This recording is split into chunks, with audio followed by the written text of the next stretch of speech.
श्री मायाकारा शंकर शंकर शंकर शंकर श्री मायाकारा शंकर शंकर शंकर शंकर।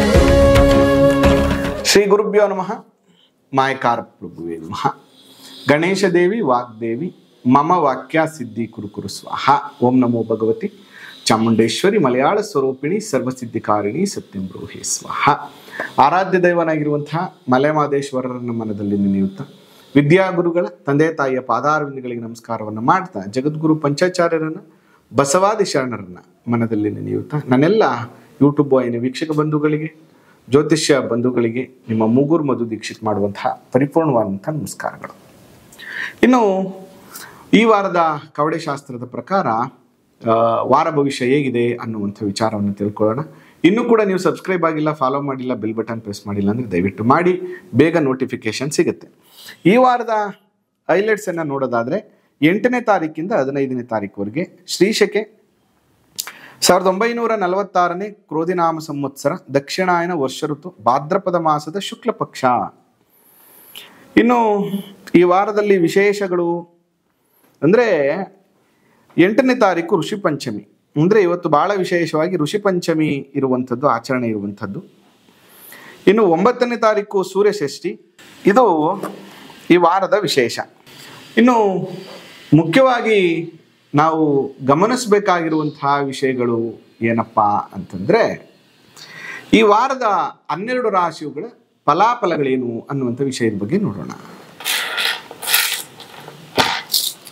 ಮೊದಲನೇದಾಗಿ ಮೇಷರಾಶಿಯವ್ರಿಗೆ ಹೇಗಿದೆ ಅಂತ ನೋಡೋಣ.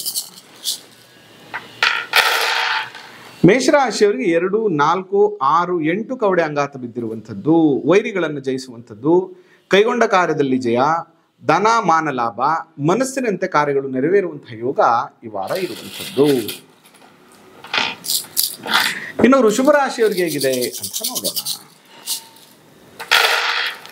ವೃಷಭ ರಾಶಿಯವರಿಗೆ 2, 4, 6, 8, 10, 12 2, 4, 6, 8 2, 4, 6, 8, 10, 12 ಕವಡೆ ಅಂಗಾತ ಬಿದ್ದಿರುವಂಥದ್ದು, ಕಳ್ಳರಿಂದ ಕಂಟಕಗಳು, ಹಣವನ್ನು ಕಳೆದುಕೊಳ್ಳುವಂಥದ್ದು, ಅಧಿಕಾರಿಗಳಿಂದ ತೊಂದರೆ, ಸೌಖ್ಯವಿಲ್ಲ, ಜಾಗ್ರತೆಯಿಂದ ಇಲ್ಲ ಅಂದರೆ ಪ್ರಾಬ್ಲಮ್ಸ್ ಖಂಡಿತವಾಗಿಯೂ ಆಗುತ್ತೆ. ವೃಷಭ ರಾಶಿಯವ್ರು ಮಾಡಬೇಕಾಗಿರುವಂಥದ್ದು ನಿಮ್ಮ ಮನೆಯ ಹೆಣ್ಣು ದೇವರಿಗೆ ನಮಸ್ಕಾರವನ್ನ ಮಾಡಿ. ಇನ್ನು ಮಿಥುನ ರಾಶಿಯವ್ರಿಗೆ ಹೇಗಿದೆ ಅಂತ ನೋಡೋಣ. ಮಿಥುನ ರಾಶಿಯವ್ರಿಗೆ 3, 3, 6, 6, 2, 8 ಕವಡೆ ಅಂಗಾತ ಬಿದ್ದಿರುವಂಥದ್ದು, ವೈರಿಗಳನ್ನು ಜಯಿಸುವಂಥದ್ದು, ಕೈಗೊಂಡ ಕಾರ್ಯದಲ್ಲಿ ಜಯ, ಧನಮಾನ ಲಾಭ ಯೋಗ ಇರುವಂತಹದ್ದು, ಮನಸ್ಸಿನಂತೆ ಕಾರ್ಯಗಳು ಮಿಥುನ ರಾಶಿಯವ್ರಿಗೆ ಈ ವಾರ ನೆರವೇರುತ್ತೆ. ಇನ್ನು ಕರ್ಕಾಟಕ ರಾಶಿಯವ್ರಿಗೆ ಹೇಗಿದೆ ಅಂತ ನೋಡೋಣ. 2, 4, 6, 8, 10, 12 ಕವಡೆ ಅಂಗಾತ ಬಿದ್ದಿರುವಂಥದ್ದು, ಕಳ್ಳರಿಂದ ತೊಂದರೆ, ಹಣವನ್ನು ಕಳೆದುಕೊಳ್ಳುವಂಥದ್ದು, ರಾಜ್ಯಾಧಿಕಾರಿಗಳಿಂದ ಪೀಡೆ, ಸೌಖ್ಯವಿಲ್ಲ, ಜಾಗ್ರತೆಯಿಂದ ಕೆಲಸವನ್ನ ಮಾಡಬೇಕು, ಇಲ್ಲಾಂದ್ರೆ ತೊಂದರೆ ಆಗತ್ತೆ. ಕರ್ಕಾಟಕ ರಾಶಿಯವರು ಪಾರ್ವತಿ ಅಮ್ಮನವರ ದೇವಸ್ಥಾನಕ್ಕೆ ಹೋಗ್ಬಿಟ್ಟು ನಿಮ್ಮ ಹೆಸರಲ್ಲಿ ಒಂದು ಅರ್ಚನೆಯನ್ನು ಮಾಡಿಸ್ಕೊಂಡು ಬನ್ನಿ. ಇನ್ನು ಸಿಂಹರಾಶಿಯವ್ರಿಗೆ ಹೇಗಿದೆ ಅಂತ ನೋಡೋಣ. ಸಿಂಹರಾಶಿಯವ್ರಿಗೆ 3, 3, 6, 2, 8 ಕವಡೆ ಅಂಗಾತ ಬಿದ್ದಿರುವಂಥದ್ದು, ವೈರಿಗಳನ್ನು ಜಯಿಸುವಂಥದ್ದು, ಕೈಗೊಂಡ ಕಾರ್ಯದಲ್ಲಿ ಜಯ, ಧನಮಾನ ಲಾಭ ಆಗುವಂಥದ್ದು, ಮನಸ್ಸಿನಂತೆ ಈ ವಾರ ನಿಮಗೆ ಕೆಲಸ ಕಾರ್ಯಗಳು ನೆರವೇರುತ್ತೆ. ಇನ್ನು ಕನ್ಯಾ ರಾಶಿಯವ್ರಿಗೆ ಹೇಗಿದೆ ಅಂತ ನೋಡೋಣ. ಕನ್ಯಾ ರಾಶಿಯವರಿಗೆ 2, 4, 6, 8, 9 ಕವಡೆ ಅಂಗಾತ ಬಿದ್ದಿರುವಂಥದ್ದು, ಮನೆಗೆ ಬಂಧುಗಳು ಬರುತ್ತಾರೆ, ರಾಜ ಸನ್ಮಾನ, ಸಮಾಜದಲ್ಲಿ ಗೌರವ ದೊರೆಯುವಂಥದ್ದು, ಕಾರ್ಯದಲ್ಲಿ ಸಿದ್ಧಿ ಲಾಭ ಜಯ ಯೋಗ ಉಂಟಾಗುತ್ತದೆ. ಬಹಳ ಚೆನ್ನಾಗಿದೆ ಕನ್ಯಾ ರಾಶಿಯವರಿಗೆ ಈ ವಾರ. ಅನ್ಕೊಂಡಂತ ಎಲ್ಲ ಕೆಲಸದಲ್ಲಿ ಕೂಡ ಶುಭ ಫಲಗಳೇ ಇವರಿಗೆ ಪ್ರಾಪ್ತಿಯಾಗುತ್ತೆ. ಇನ್ನು ತುಲಾ ರಾಶಿಯವ್ರಿಗೆ ಹೇಗಿದೆ ಅಂತ ನೋಡೋಣ. ತುಲಾ ರಾಶಿಯವ್ರಿಗೆ 3, 3, 6, 6, 3, 9, 10 ಕವಡೆ ಅಂಗಾತ ಬಿದ್ದಿರುವಂಥದ್ದು, ಸುಖ ಭೋಜನ, ಆಪ್ತ ಮಿತ್ರರ ದರ್ಶನ, ಕಾರ್ಯದಲ್ಲಿ ಅನುಕೂಲ, ಅಂದುಕೊಂಡಂಥ ವಿಚಾರದಲ್ಲಿ ಸಂಶಯವನ್ನು ಇಟ್ಕೋಬೇಡಪ್ಪ, ನಿಮಗೆಲ್ಲ ಕೆಲಸ ಕಾರ್ಯಗಳು ಆಗತ್ತೆ. 2, 4, 6, 8, 10, 11 ಕವಡೆ ಅಂಗಾತ ಬಿದ್ದಿರುವಂಥದ್ದು, ಕಷ್ಟ ಉಂಟು, ವಾರದ ಕೊನೆಯಲ್ಲಿ ಸುಖ ಉಂಟು, ಎಚ್ಚರಿಕೆಯಿಂದ ಕೆಲಸವನ್ನ ಮಾಡಲಿಲ್ಲ ಅಂದ್ರೆ ಧನ ಮಾನ ಹಾನಿ ಆಗುವಂಥ ಸಾಧ್ಯತೆ ಇರ್ತದೆ. ಸುಬ್ರಹ್ಮಣ್ಯ ಸ್ವಾಮಿ ದೇವಸ್ಥಾನಕ್ಕೆ ಹಾಲನ್ನು ಅರ್ಪಣೆ ಮಾಡಿ ನಂತರ ಈ ವಾರವನ್ನು ಪ್ರಾರಂಭ ಮಾಡಿ ಅನುಕೂಲ ಆಗುತ್ತೆ. ಇನ್ನು ಧನುರಾಶಿಯವರಿಗೆ ಹೇಗಿದೆ ಅಂತ ನೋಡೋಣ. ಧನುರಾಶಿಯವರಿಗೆ 2, 4, 6 ಕವಡೆ ಅಂಗಾತ ಬಿದ್ದಿರುವಂಥದ್ದು, ಧನಹಾನಿಯು, ಕಾರ್ಯದಲ್ಲಿ ವಿಘ್ನಗಳು ಅಧಿಕ, ಅಶುಭ ವಾರ್ತೆಯನ್ನು ಕೇಳುವಂಥದ್ದು, ಜನವಿರೋಧ, ವಾದ ಮತ್ತು ವಿವಾದಗಳು ಈ ವಾರ ತುಂಬ ಆಗುವಂಥ ಸಾಧ್ಯತೆಗಳಿರ್ತದೆ. ಸ್ವಲ್ಪ ಎಚ್ಚರಿಕೆಯನ್ನು ವಹಿಸಿ. ನೀವು ಮಾಡಬೇಕಾಗಿರುವಂಥದ್ದು ಏನಂದರೆ ದಕ್ಷಿಣಾಮೂರ್ತಿಯ ಮಂತ್ರವನ್ನು ಪಠನೆ ಮಾಡಿ, ಅಥವಾ ನಿಮ್ಮ ಕುಲದ ಗಂಡು ದೇವರಿಗೆ ವಿಶೇಷವಾಗಿ ತುಪ್ಪದ ದೀಪದ ಪೂಜೆಯನ್ನು ಮಾಡಿ ಅನುಕೂಲ ಆಗುತ್ತೆ.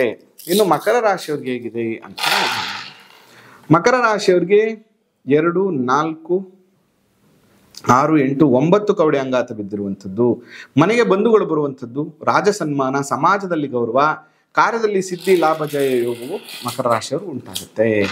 ಇನ್ನು ಕುಂಭರಾಶಿಯವ್ರಿಗೆ ಹೇಗಿದೆ ಅಂತ ನೋಡೋಣ.